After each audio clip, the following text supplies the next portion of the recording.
Good. Thank you for a really, really good.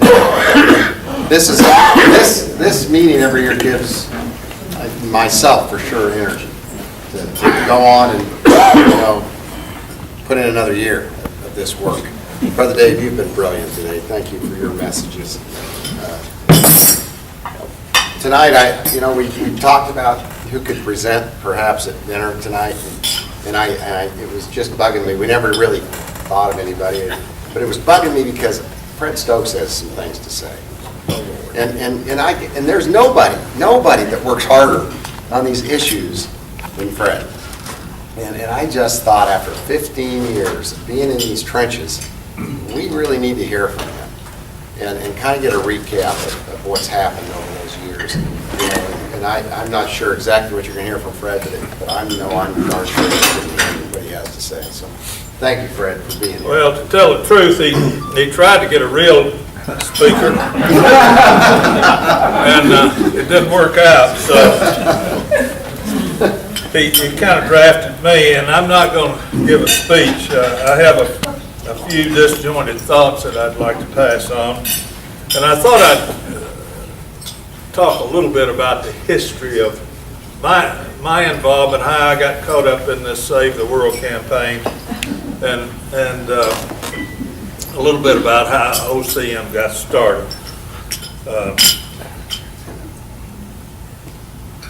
This year has been last year really was kind of a tough year for me, and I know I've come across as being sort of negative and disheartened. But this meeting has sort of turned me around. I'm ready to go again. Last year in April, I had surgery for spinal stenosis, and then later on a surgery for a mangled shoulder and atrial fibrillation, and my wheels ran off a time or two. They put them back. Now the motor's acting up, but I'm fine now and feel better about everything, and I'm working back toward a positive attitude of things. I thought back across the years as I got involved in this thing, and as we all got involved, and we've done a few things that we considered a success. We've had there's been organizations formed, and we've had successful events, and we've celebrated those. But as I look on the ground, we're getting closer to the cliff all the time. That seems to be a continuous process, and that bothers me. I almost feel guilty because I feel that I have lived in America's heyday. I hate to say that, but I wish I could stand here with a straight face and tell you that I believe America's best days are ahead. But I'm fearful, and a big part of that is what I see in agriculture. The countryside has been rearranged in a way that's not good. But let me sketch out a few things. I retired out of the service in 1972, and Winona talked a little bit about Earl Butts and his campaign to increase exports and plant fence row to fence row. And anybody who professed to be a speaker or a farmer could take his pickup down to the local bank and get it loaded up with dollars and buy it. And some of you older guys may remember in 1972 cattle were sky high relative to that period. And I borrowed a ton of money and bought into the cattle business. And the following spring, when Mr. Nixon took off his wage and price controls, those cattle were worth about a third of what they were when I bought them. So I found myself in a deep hole. I was all of a sudden owed more than everything I owned was worth. and that's a dark place. So for a lot of years, I struggled, and the ultimate disgrace, I guess, is to go out of business, get put out, and I teetered that way for a while, and it worked on me. But we've come through it all, and things are fine now. We're totally out of debt. I put 15 cents in a mayonnaise jar buried in the backyard. And going through all of that in the cattle business, I thought a little bit about why it was that the cowboy was getting so little for his cattle, and I started looking at the facts and discovered that the retailer, in my opinion, was getting far more than his fair share of the beef dollar. And then along in the mid-'80s, I got a letter that was written by a guy by the name of Mel Potter. I don't know if any of you have ever heard of Mel Potter. He's a Mormon. He had operations in Arizona and Wisconsin. He was involved in ocean spray cranberries. He had a feedlot and whatever. And he come up with this idea of let's form a subchapter S corporation, and we'll own the cattle all the way from the ranch gate to the grocery buggy. We'll have a branded product. We'll have our own feedlots. We'll have our own processing plant. We'll put in retail outlets. And I got caught up in that thing, and we had 88 meetings everywhere. In Kansas City and Denver and wherever, and really poured ourselves into it. It's called Better Beef Marketing. Jim Strain, Bob Mack, and some of you, Vaughn, was involved in, from Rapid City, was involved in it. And I thought, you know, that's the way to go. Mel had bought some wholesale carcasses and had them cut up and sent some people out to the grocery stores and find out what the various cuts brought, and did the numbers, and he was incensed at how much the retailer was making on the carcass of beef.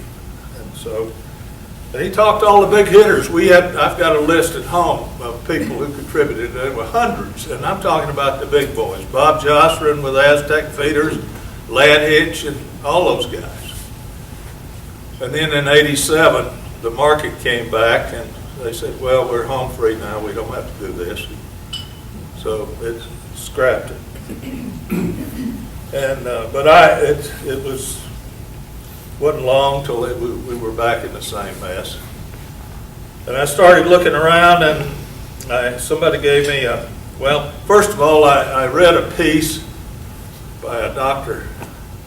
William Heffernan, and another article by Kathleen Sullivan, who was known at that time. And I said, gee, you know, they're onto something. So I got busy on the phone, and I called everybody and his dog. Then got a hold of John Smiley, Mike. And so John Smiley put me in touch with you. John Smiley was with WRC. And so I started harassing people. A guy by the name of Loren Smith, and I was hoping he would come, but with Nebraska Antitrust Association, they had sued the three major grocery stores at the time and won.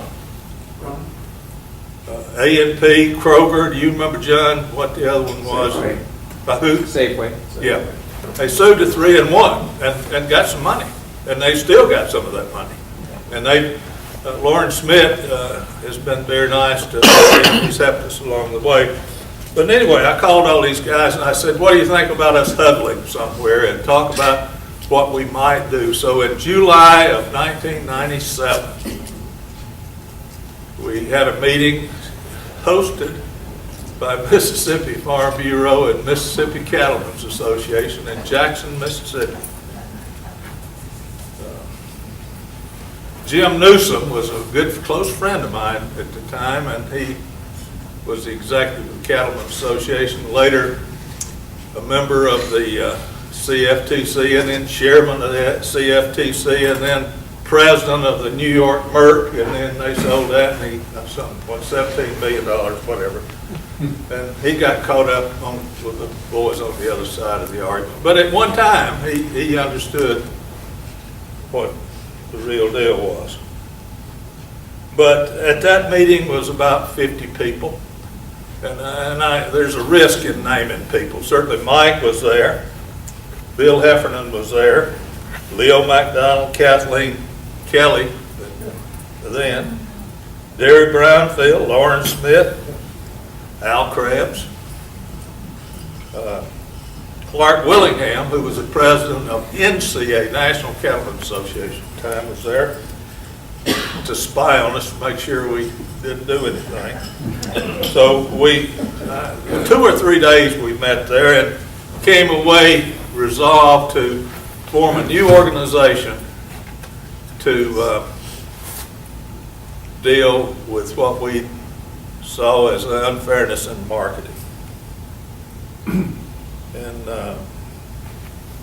the next spring in Omaha,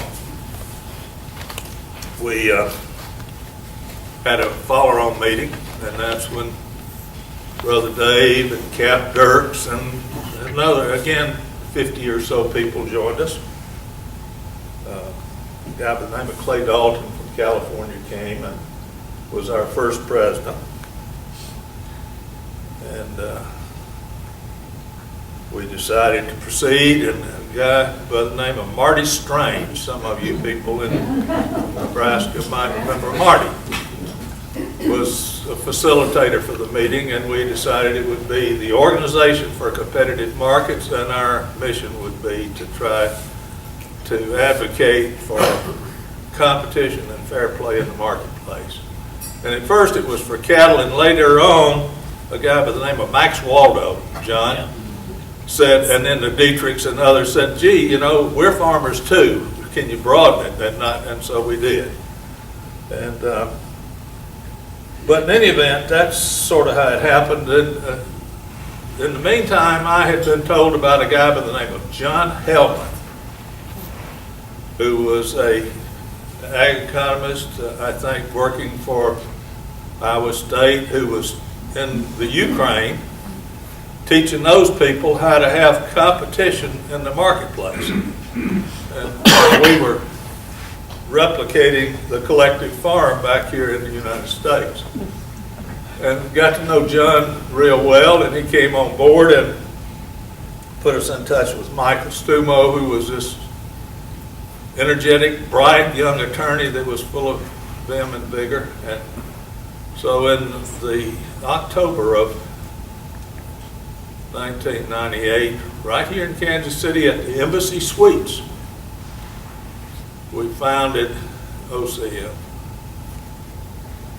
And that sort of kicked it off. And initially, Jim Strain was one of the guys that come up with the idea. He said, let's form a club and have the dues of $1,000 per. We don't want it to be a social club. $1,000 is not much of an investment for a guy in agriculture because he's got a lot invested. And that way it'll weed out the ill-motivated, and we'll get just the people who are sincere about the thing. Well, that didn't work too well. Derry Brownfield thought it was a great idea. He said, shoot, I can get 200 or 300 at 1,000, but it didn't work so well.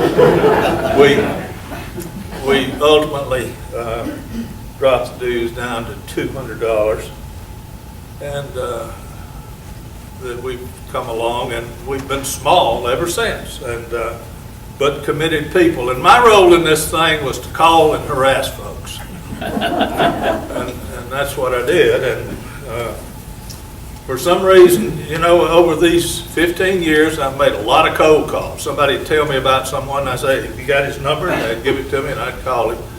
I've never been hung up on, not once, in 15 years. And we've come together, and we've done our little thing. But as I look back across that time, the Better Beef marketing thing failed. We were all caught up in the Pickett case, and we won. And then the judge reversed the jury, and the Supreme Court wouldn't take it, and we didn't win that one. And in the Schumacher case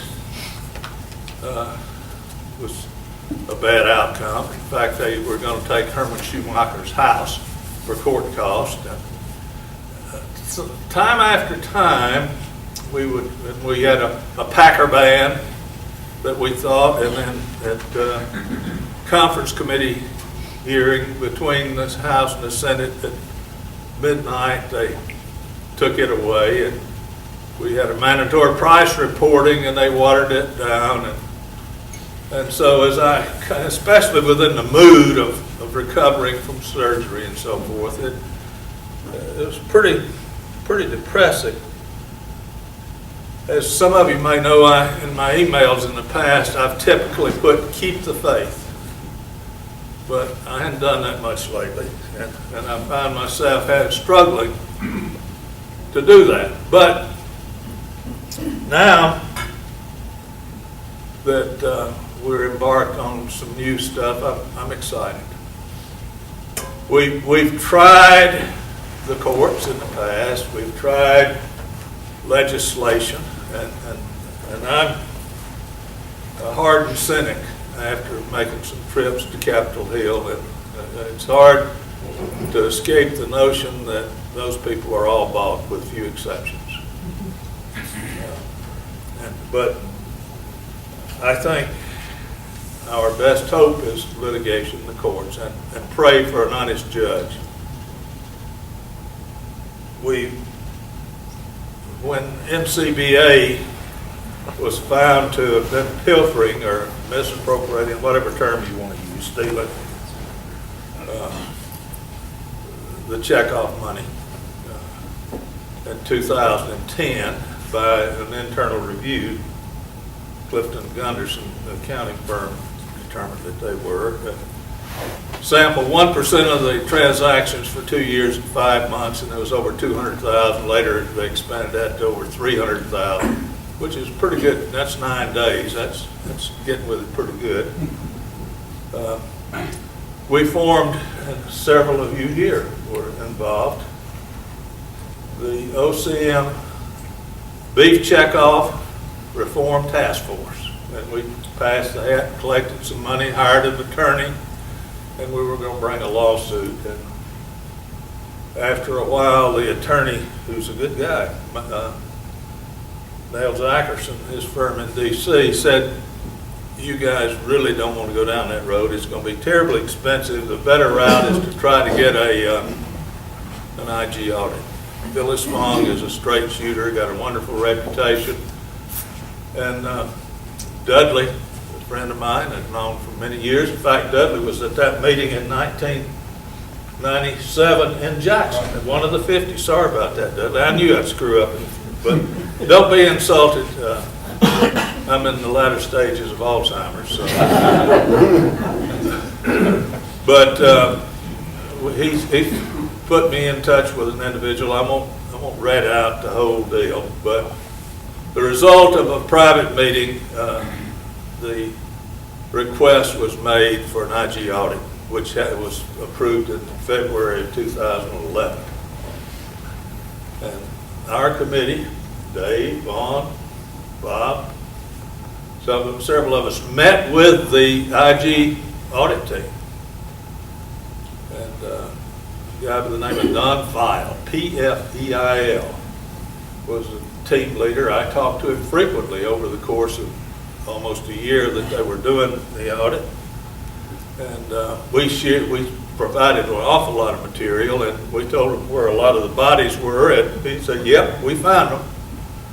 So we had a pretty good notion of what the investigation was going to uncover.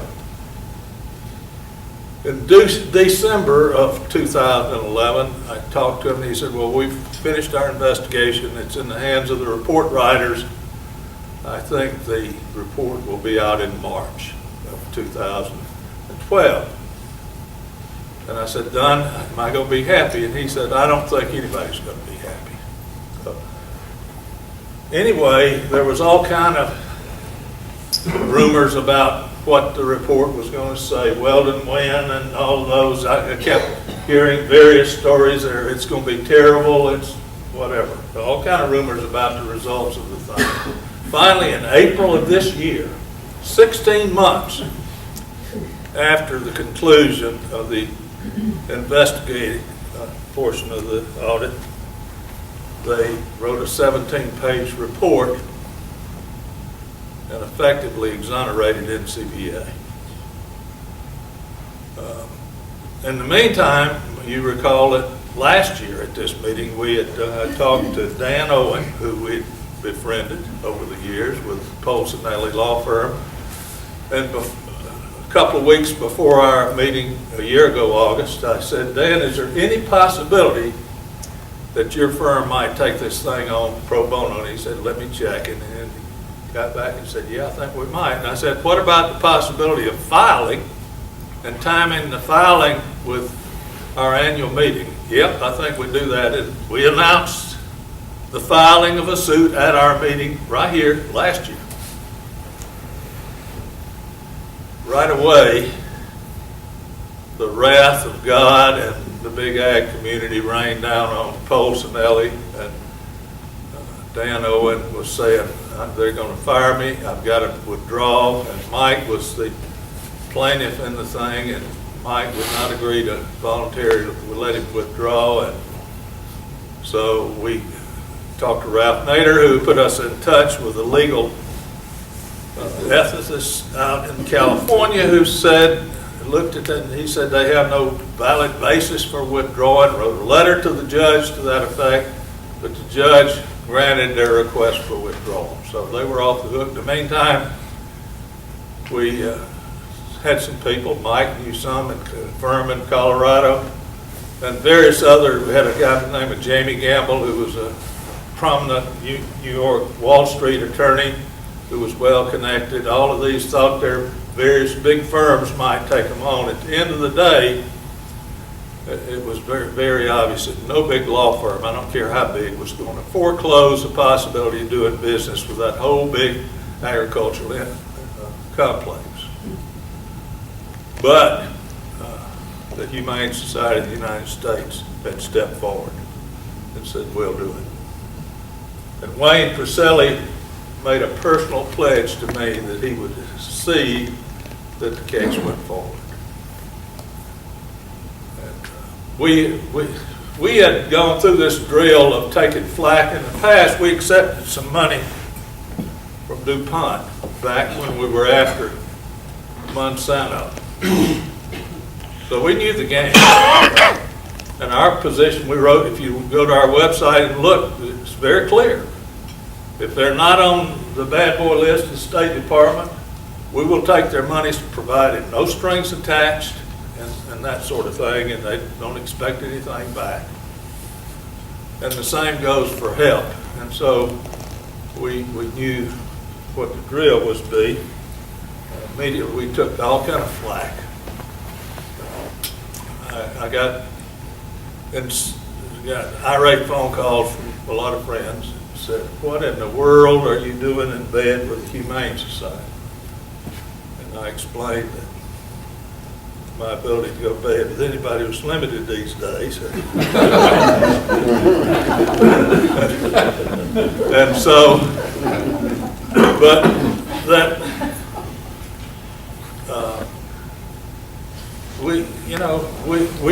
we have differences. The horse slaughter bill is one of them, and there may be others, but that's really not within our mission. Although, I have a personal opinion. But my philosophy, and I think the philosophy of our board, is that just because you disagree with whoever on a particular point doesn't foreclose the possibility of working together on something that you both believe in and support. And the Humane Society, as Wayne said, believes that promoting family agriculture indirectly promotes humane treatment of farm animals. And so they're willing to help us, and we're going to take that help, and we're going to be very grateful to them for it. And so I'm enthused. I anticipate that before too long we'll be filing some sort of suit against somebody on the abuse of the checkoff funds. We have submitted a FOIA request for information from the Office of the Inspector General regarding their report. There's 3,000 pages of drafts that were the basis for the 17-page report, and legal folks we're working with says they don't have a valid basis for denying it to it, but they did. We submitted an appeal and they rejected the appeal. So it looks like we'll go before a judge and say, Judge, you know, we're entitled to that, they won't give it to us. So we'll see how that comes out. And then we anticipate, with Humane Society's help, intervening on the side of USDA in the country of origin labeling suit. So I'm reinvigorated. I'm ready to go again. And I'm at that point in my life, though, I'll be 79 years old in December. I've had, you know, I'm still able-bodied, get around, do a lot of things, and hope to continue that. So I want to stay involved to some extent, but over the last 25 years, I've slighted my family a little bit. They've tugged on my shirt sleeve, and I've ignored them. And I want to do better by them. And I've got a nice little herd of cattle that I'm very proud of. Spent a lot of time in gardening, and we've taken a couple of cruises, my wife and I. So we're going to do some of that and add a little balance. She thinks I'm totally obsessed with this stuff. But not only that, you younger folks who are going to be here in the future really need to do your thing to shape that future. I'm going to be all right. I'm going to get through this thing in good shape, and I'm very grateful for what. But the payback for this thing over the years has been my getting to know you folks, and the friendships and relationships that have been developed, and the knowledge that there are still a few people who care. Not many, but a few. On the one hand, we fight the big guns and the fearsome opposition on the other side, and then we fight the apathy and denial on our side. And I must admit that last year I was of the mind to just join the wild party of apathetic and disinterested folks on this sinking ship and have a good time. But I see things a little different, so I'm ready to waltz again. But that's just a perspective, and I hope I don't come across as feeding my ego on this thing. I've done nothing, you know, I tell everybody, just a Mississippi redneck, and I tell this corny story that I got kicked out of the second grade for refusing to shave, so I'm out of my element associating with learned people, PhDs and this sort of thing. But I've seemed to have some flair for conjuring people and getting them involved, and I'm thankful, and I hope that earns me a little consideration. I'm working on my St. Peter talk. But anyway, I'm thankful for the folks that let me play a role in this thing. It's humbling, and there's still work to do. Somehow or another, we've got to wake folks up, and we've got to shake them out of their apathy and get going. But I thank you for allowing me to be associated with you over the years, and I intend to go on down that road but probably to a lesser extent. I've been goofing off some and enjoying it a great deal. But anyway, I thank you, and I'm happy, anybody that has any comments or questions, I'll take a stab at it. But I thank you very much.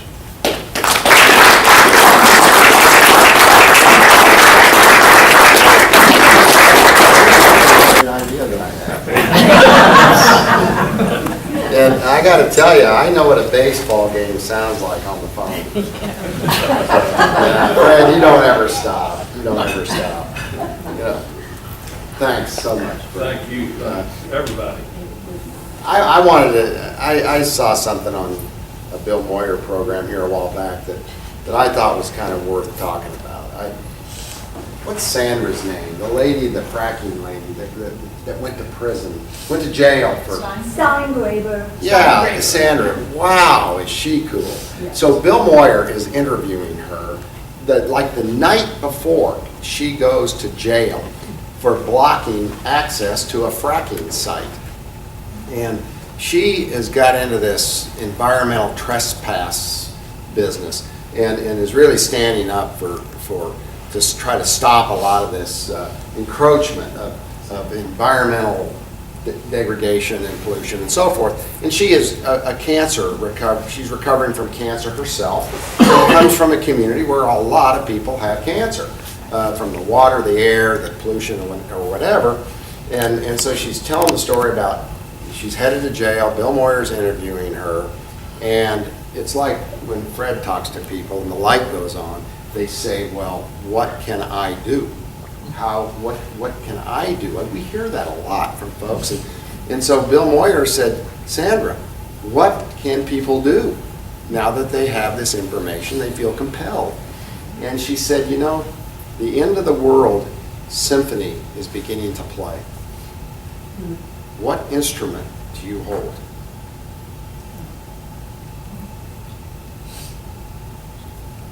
Everyone holds a different instrument. And Fred, you have played yours extremely well. So thank you. That wraps up our day, and I'm going to miss you all. We will have a meeting in the morning. Pat, what time? 8 o'clock. 8 o'clock in the morning? In here somewhere. Right here, okay. So we've got a membership meeting in the morning where our board and the members of this organization get together, and it takes a couple hours usually. Depends on what all comes up. Depends on how long you talk, Mike. Yeah, so it's going to take about 30 minutes. So thanks everybody for coming. You're all welcome to join us in the morning. So have a good evening. Delicious meat. Yeah, thank Thank you.